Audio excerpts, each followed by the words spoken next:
So much, Mike. Florida Governor Ron DeSantis is about to make an announcement. Let's listen in. State and federal level descended on Southwest Florida. The Coast Guard has been performing rescue missions on the barrier islands consistently since the wee hours of the morning.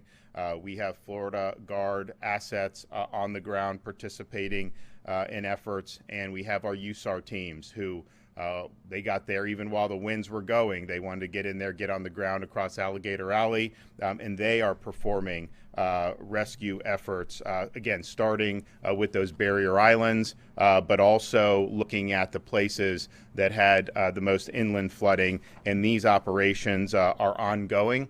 In total, there's 28 large, mostly Chinooks and Blackhawks helicopters between the National Guard and Coast Guard that are already performing these active rescue missions, and there will be more air assets brought in as the day goes on.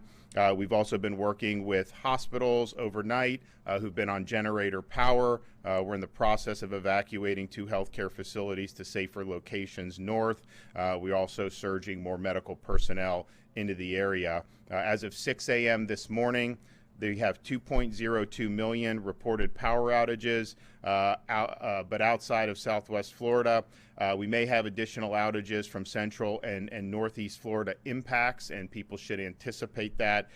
If you look, there's 1.5 million outages in 7 Southwest Florida counties. Lee and Charlotte are basically off the grid at this point. Sarasota has 250,000 without power. Hillsborough, 222,000.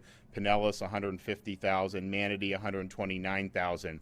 The Charlotte and Lee reconnects are really going to likely have to be rebuilding of that infrastructure. And so there are linemen, there are crews that are on their way down right now, but that's going to be more than just connecting a power line back to a pole. The other counties likely are not going to require the extent of the structural rebuild, but of course that's going to be assessed as the day goes on. But we do have huge amounts of resources that are en route and are going to work to get people's power on as quickly as possible. We've also had interruptions in communications as a result of the storm, particularly in Southwest Florida. We have 100 portable cell towers being deployed into the area. And those will be put up once it's fully safe to do so. FDOT is on the ground working on making sure that the roads and interstates are open. Alligator Alley on 75 across into Collier and into Lee County is open. The traffic is flowing.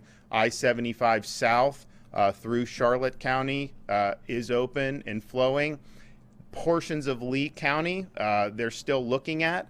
As you know, some of those areas, Cape Coral, city of Fort Myers, they got really inundated and really devastated by this storm. So the hope is that all of 75 will be open, but most of it is open, and it gives us what we need to be able to continue to move supplies into the area.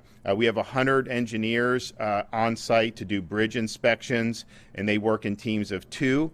As they assess the damage and they can ensure safety, then bridges can be safely reopened. Now, of course, we do have reports of structural damages to bridges, such as the bridge going on to Sanibel Island, and I anticipate there will likely be other bridges that have suffered damage. But once bridges are inspected and determined to be safe, they will be reopened as soon as possible. But we know Sanibel Causeway, and we also know Pine Island Bridge.